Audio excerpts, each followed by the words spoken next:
Hi, I'm Dan Krutka from Texas Women's University, and I'm representing my team of authors. Our lead author is Neil Hauser from the University of Oklahoma, and co-authors are Rachel Province Roberts of Tulsa Public Schools, Kimberly Pennington of the University of Central Oklahoma, and Nina Faley Curver from Moore Public Schools. In this video, I'm going to talk a bit about our article, Navigating the Reform Accountability Culture in Oklahoma Social Studies. And this article is the result of a 3-year research study that we completed where we sought to determine what could be learned from the efforts of social studies teachers in the state to navigate the current culture of reform and accountability. In this study, we surveyed 425 elementary to high school teachers from throughout the state, and we conducted 50 in-depth interviews. We actually began our paper with a quote from one of the teachers from those interviews, and she started off by saying, "I'll try to help in any way I can. It's been a while since I've been asked what I think. Hopefully I can find the right words." And we felt this was representative of kind of the oppressive accountability reform culture that often did not take into account teachers' aims and goals in teaching social studies in the state. So before I talk about our study, I'd like to just give a little bit of overview of accountability reform in the United States. The accountability reform movement can trace its roots probably most notably to the Nation at Risk report from 1983, but really it came to fruition on a large scale with No Child Left Behind in 2001, which actually linked federal funding to student performance on state standards as measured by standardized achievement tests. While accountability rhetoric often calls for high standards, excellence, leaving no child behind, racing to the top, and every student succeeds, we believe that a culture of accountability which standardizes curriculum often reduces the ways in which teachers are able to teach, and because teachers are reduced to more narrow curriculum, students often find the required curriculum less interesting and relevant.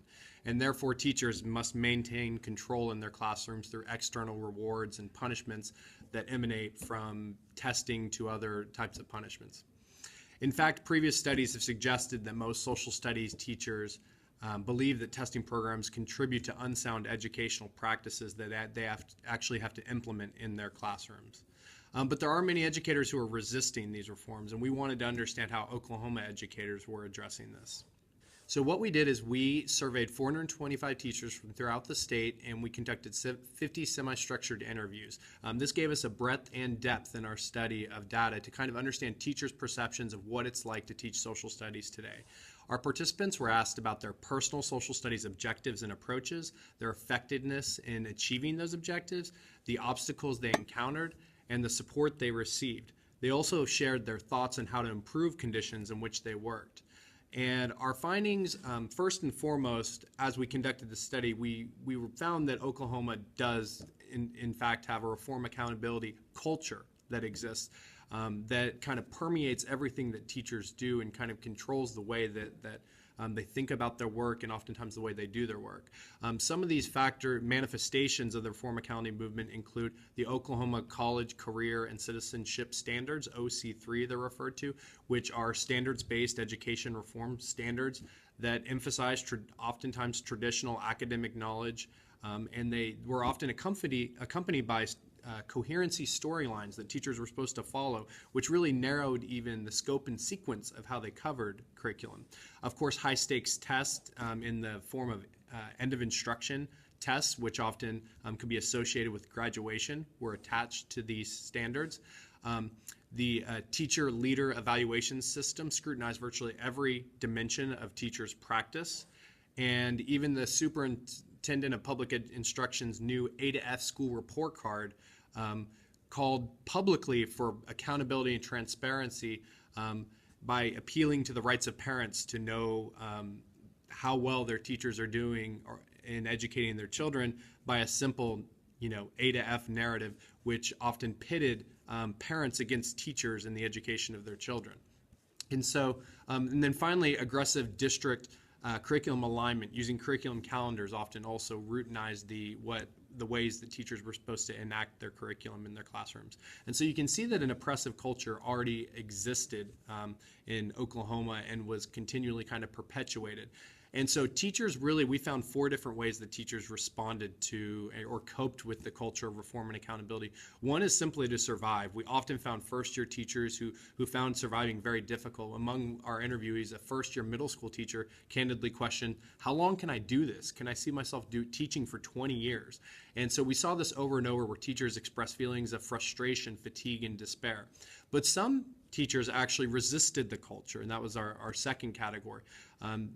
Even though they expressed serious reservations about the reform accountability culture, they did find ways to push back. One 23-year veteran teacher responded by saying, I don't need to teach exactly the same as everyone else in the building. My students will benefit from my interests, and other students will benefit from other teachers' specialties. Each student doesn't need the exact same knowledge, information, and content from the field as enormous of a subject as world history.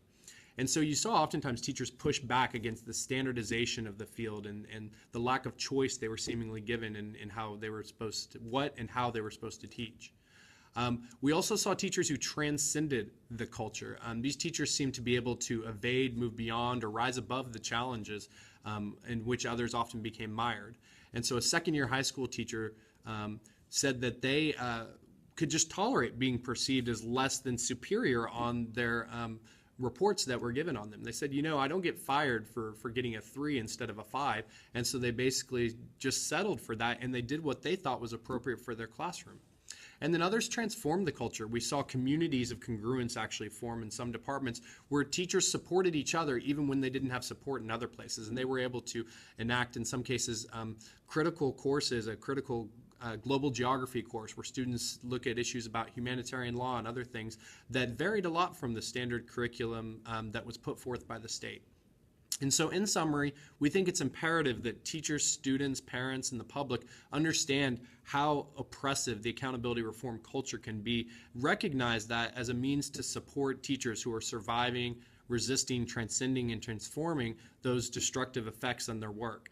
And once we start to recognize that this is happening, then we can take steps towards challenging the reform accountability culture that exists in Oklahoma and other states. Thank you.